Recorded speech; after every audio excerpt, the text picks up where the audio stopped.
On November 26, 1943, the SS John Harvey cruised into the harbor of Bari, Italy. The placid port city of 250,000, which had an old quarter dating back to the Middle Ages, had been seized by British paratroopers several months earlier without a fight. Located in southern Italy near the heel of the Italian boot, it was safely distant from the front line to the north.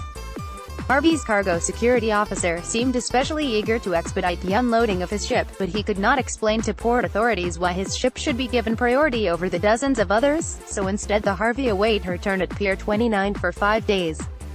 By December 2, Harvey was merely one of 9 huge 14,000-ton Liberty ships in the harbor. Indeed, the small port was swarming with more than 24 Allied ships. One convoy lined up at the quays, unloading vast cargoes of aviation fuel and munitions, the second packed together, awaiting its turn.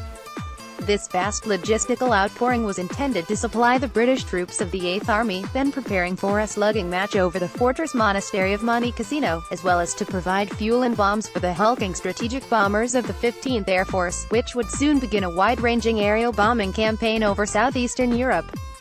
Recommended, the world's most secretive nuclear weapons program. Recommended, the fatal flaw that could take down an F-22 or F-35. Recommended, Smith. The British did not think Bari was at much risk of attack, and correspondingly did not deploy any fighters for air defense and only a small number of anti-aircraft guns. The German Luftwaffe had fought intense air battles over the Mediterranean throughout 1943, but by the end of the year its strength seemed to be spent. In reality, however, German Feldmarschall Albert Kesselring had been convinced by Wolfram von Richthofen, cousin of the famed Red Baron from World War I, that the port was a target ripe for the plucking. On December 2, the same day that British Air Marshal Arthur Coningham announced at a press conference that the air war over Italy had been won, a German twin-engine Me.210 fighter photographed the harbor, the transport ships moored dangerously close to each other in an effort to expedite unloading.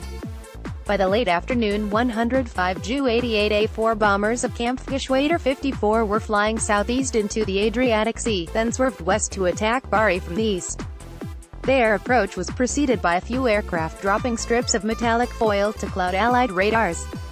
The harbor remained brilliantly illuminated, as port officials had kept the lights on to expedite the unloading process. This made the rows of densely packed ships the perfect target as the twin-engine bombers swooped down at 7:30 p.m. and unleashed their 3,000-pound bomb loads and Italian-made motobomb-circling torpedoes. One of the harbor's refueling pipelines was severed, causing it to pour petrol into the harbor. 2 ships packed full of ammunition were struck SC-250 bombs, causing massive explosions. The fires reached ammunition stored inside the Harvey, causing a titanic eruption that blew the vessel apart in a cloud of flame and sent a massive concussion wave rippling across the armor that knocked ships ajar. The flames mixed with spilled petrol and aviation fuel, causing a massive wall of fire to course across the harbor, setting additional vessels aflame. A huge cloud of oily smoke swept over the port and drifted into the nearby city, smelling rather oddly of garlic. The German air attacks was over in less than 20 minutes, with only a single bomber shot down by flak. It left the port an inferno. No less than 5 huge Liberty ships had been destroyed, as well as 2 Canadian Forbes ships of equivalent size and more than a dozen smaller transports.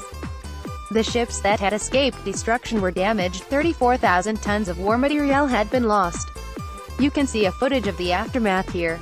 Hundreds of wounded, oil-slicked sailors were left floundering for their lives in the waters of the harbor.